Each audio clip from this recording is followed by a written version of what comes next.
Hi, everybody. My name is Simone Anliker. I'm a certified trainer for nonviolent communication, and I'm the initiator of the Dyad Inquiry Project, Guidance from Within. The purpose of this little video is to give a short introduction to those people who have already signed in to the global community and mark that they would like to know a little bit more because they don't have Dyad experience. And also for those people who are thinking about joining the community, but would love to have just a little bit more information, especially what is happening on the calls. I'm giving you an overview on what is expecting you on the call, answering some questions, giving you a short live demo on how a Dyad could look like, and also some practical tips for the DYADS to help you to get the most out of your Dyad call. You can download the PDF on practical tips. There's a download button. And if you have not yet and would like to, you're welcome to sign in and join the global community. So let's start. We start at around the hour. Then we have the short check-in, which is about 5 minutes. And then we come back. I will bring you back into the main room. This is the main room. We have 2 minutes of silence, and then I'll bring you back into your breakout rooms, and the Dyad itself is 40 minutes. I will post the questions, and for those of you who are new to Zoom, you will find on the bottom you have a little window called it's called chat. If you open that, and I'm posting the questions now, you see that now you see the questions on the right side.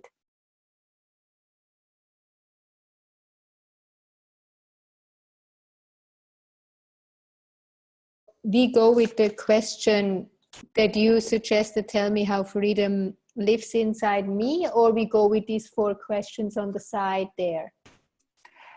You can actually choose. It's a suggestion.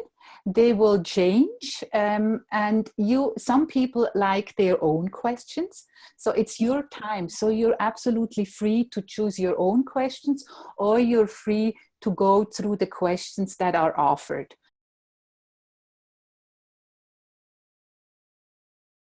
I'm asking you the question, and then you have 5-minute times to go inside. After 5 minutes, there is a gong, and then we switch. So then you are asking me the question. So then I have 5 minutes to go inside and speak from that place. And then there is a gong, and 5 minutes, then we switch again. So I ask you the next question, and you have 5 minutes. So that goes 40 minutes. So we have 8 times we are switching. There is an inside timer, which I would invite you to download. That looks like this. This is an app, a meditation app. I'm not able to give you the gong into the breakout rooms. You're asked to do your own timing. So it's not so much about answering the question as an inquiry is much more receiving the question and then let it sink in and then listen what comes from the inside and being able or speaking that out loudly. It can be that you have physical sensations. It can be that you become aware of emotions that are there. It can be that you become aware of images and thoughts. Sometimes what I do with that is I'm asking myself, well, seeing all these images and all these thoughts, how does that feel in my body? And the reason why I'll bring it back to my body is that when I'm in my body, I'm in the present moment. And this sharing really helps me in my skills of being able to track what is going on inside of me. So, and also giving words to what's coming. It's basically to be present, not to engage, like yes, or starting to laugh or being engaged. It's not about that. It's being there, being present. Is I'm open-hearted, yet still-minded. The more my mind is still while I am in a dyad, there is something happening in the field or in the space between us. And that's what I learned from Joe Dispenza. We are going into alpha when we are doing the meditation. And when I heard that, I was immediately, I was very clear that what happens in a dyad is that through this format, through the presence of this other person and me going inside, we both are being able to go out of beta into alpha. And I really have access through this format to my inner world. And it's actually not only my inner world, but there is something that happens in the space between us. So Robert says, which I also really like, is what we are creating is an unconventional intimacy. Unconventional because we are not used to talk like this to another person, and especially when we don't know that person. I learned the process from Robert, and he himself learned it from the Enlightenment Intensive.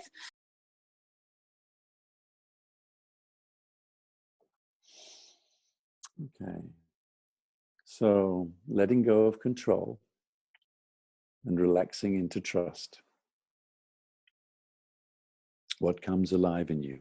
Oh, thank you. Only hearing the question, especially the control piece and the trust. Poof. Notice a relaxation in my body. There's a bit of a sadness coming in.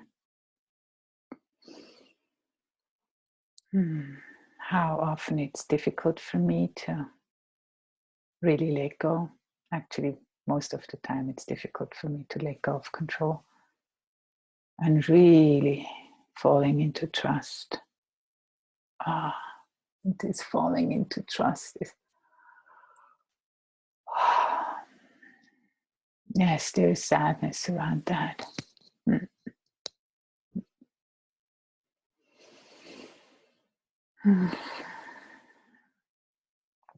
Now there's an inner scream of why am I able to just trust?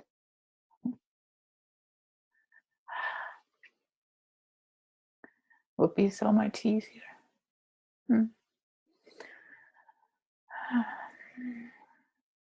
And now I sense this,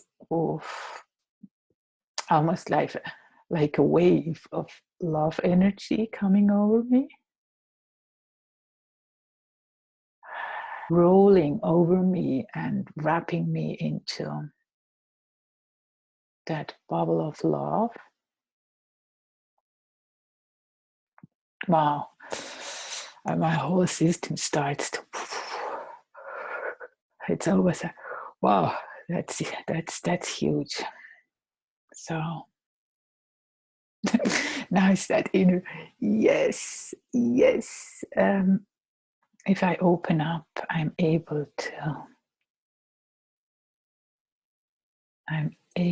to connect with that energy field or that wave of tender, caring something.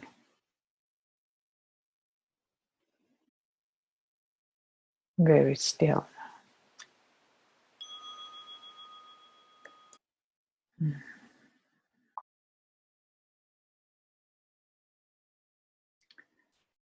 So the last couple of minutes is reserved for sharing, a checkout. How was that?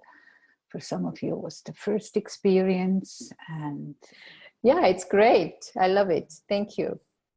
Took me also a moment to get used to it, with seeing this person in front of the screen and me feeling my body and trying to relate with this machine here, but actually not.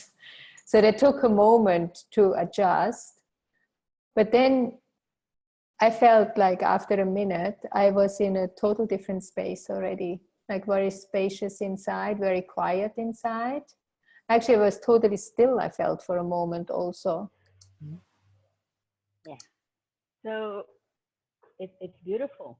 I got already a lot out of, especially the second session. I was only a few minutes into it, but it's already quite meaningful for me. Yeah, I really felt very comfortable and able to be very open when I was sharing with Taka. So I really felt like we had a really good connection going and a kind of very present space.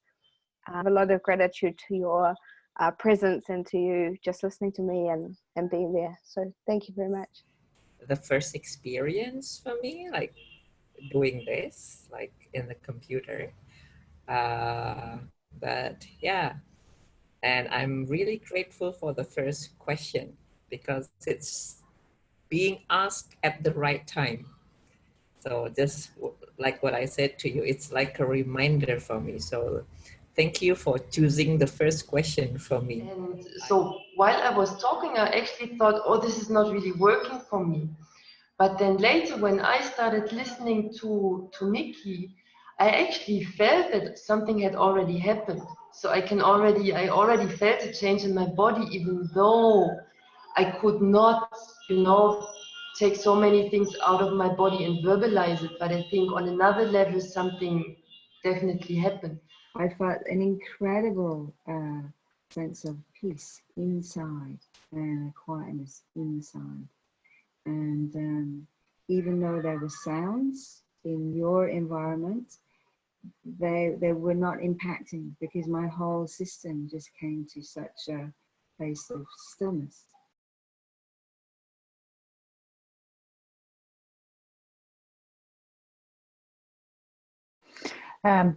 Yes, I would like to add a couple of things about which I haven't said before. It's about the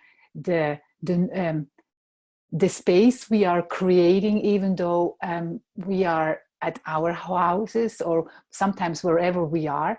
So it's something about that, inviting us all to be aware of there is noise around. So if possible, to reduce as much as of that background noise, because it does have a kind of an impact on the other person. It's almost like a meditation place. We want to try to create, even though I'm in my own house or in my own space, to try to create a meditative space for myself and for the other.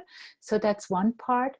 If that is for some reason not possible, you always have, when you are, after you have asked the question and you have background noise, you always are able to mute yourself. That means you're still there listening, but the person speaking doesn't hear the background. So just to be aware of that you're able to do that. And maybe you just mentioned that when there is background, that I'm going to mute myself when you're speaking.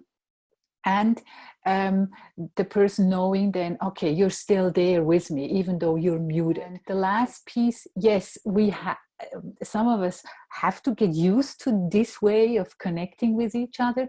And my experience is really, it takes a moment of adjustment.